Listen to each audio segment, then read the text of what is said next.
नमो नमः। अहं राजलक्ष्मी। अहं ठाकुर्ली नगरे वसामि। अहम् एकं सुभाषितं वदामि।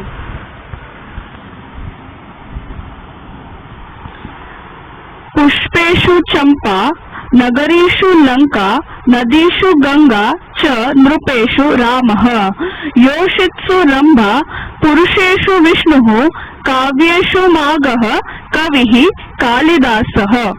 अर्थः: फूलों में फूल चंपा का, नगरी में लंका, नदी में गंगा, राजाओं में राम, स्त्रियों में रंभा, पुरुषों में विष्णु, काव्यों में माघ और कवियों में कवि कालिदास सर्वश्रेष्ठ है।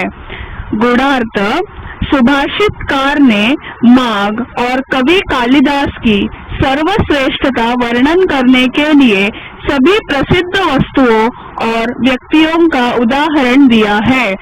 जो उदाहरण स्वरूप दिए गए हैं उसका श्रेष्ठत्व और महत्व हम सभी लोग जानते हैं।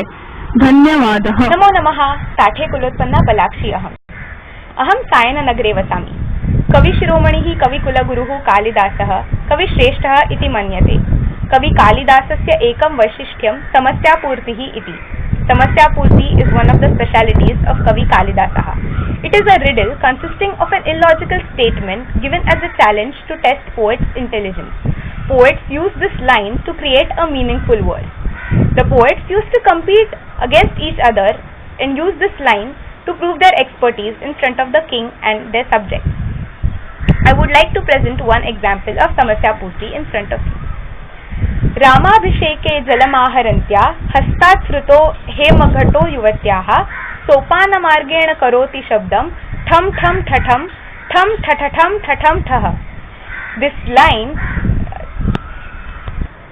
This shloka consists of an illogical line that is thum thum thatham thum thathatham thatham thah, which doesn't have a meaning of its own. Hence, the young lady is fetching water in golden pot for Rama's coronation.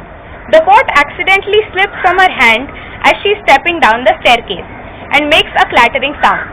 This clattering sound is thum thum thatham thum thathatham thatham thah. धन्यवाद.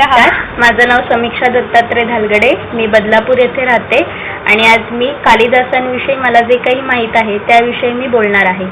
तर कवी कुलगुरू कालिदास हे संस्कृत साहित्यातील अगदी महत्त्वाचं आणि मानाचं नाव आहे. प्रत्येक संस्कृत प्रेमीसाठी व संस्कृत शिकणाऱ्यांसाठी कवी कुलगुरू कालिदास हे एक आदर्श आहेत. ते एक महान नाटककार, महान कवी आणि त्यांच्या प्रत्येक रचनेतून प्रत्येकाला काही ना काही शिकवण ही नक्कीच मिळते. तर अशा कालिदासांविषयी मला एक श्लोक आठवतो की पुरा कवीनाम गणना प्रसंगे कनिष्ठिकाधिष्ठित कालिदासः अद्यापि तत्तुल्य कवेः अभावात अनामिका सार्थवती बभूव. म्हणजेच जेव्हा पूर्वी श्रेष्ठ कवींची गणना होत होती तर त्यावेळेस पहिलं नाव हे कालिदासांचंच आलं आणि त्यानंतर त्यांच्याच प्रतिभेशी लगेचच दुसरा कुठला कवी असेल तर त्यावेळेस कुठलंच नाव सुचलं नाही. तर त्यामुळे हे जे काही अनामिका नाव असलेलं बोट आहे ते खऱ्या अर्थाने अनामिकच राहिलं, कारण कवी कालिदासानंतर दुसरं कोणत्याच कवीचं नाव सुचलं नाही. तर असे हे प्रतिभावान कवी कुलगुरू कालिदास. जेव्हा कालिदासांना अस्ति कश्चित वाग्विशेषः असा प्रश्न विचारला तर त्यांनी ह्या प्रत्येक शब्दापासून एक एक काव्य रचलं. अस्थिपासून कुमारसंभवम, कश्चित पासून मेघदूतम आणि वाघपासून रघुवंशम असे हे महान कवी कुलगुरू कालिदास. आणि ह्या कालिदासांच्या प्रत्येक रचनेत कालिदास आणि निसर्ग असा एक अतूट संबंध आपल्याला दिसून येतो. ऋतुसंहारम ह्या रचनेत सुद्धा निसर्ग हा माणसासाठी केवळ भोगासाठी नाहीये तर तो एक अनुभवण्यासाठी आहे. निसर्ग आणि माणूस हे एक अतूट नातं आहे आणि हे जर तसंच राहिलं तर आपण खऱ्या अर्थाने निरोगी जीवन जगू शकतो असं आपल्याला कालिदासांच्या लिखाणातून दिसतं. तसंच फक्त त्यांचं लिखाणे वाङ्मयतेने समृद्ध नव्हतं तर त्यांच्या प्रत्येक लिखाणातून आपल्याला सांस्कृतिक दर्शन सुद्धा घडतं. आणि अशा कालिदासांचा आपण कालिदास दिन म्हणून आषाढाचा पहिला दिवस आपण साजरा करतो. आणि अशा कालिदासांना नमस्कार म्हणून मी मेघदूतम या काव्यातील काही श्लोक बोलते.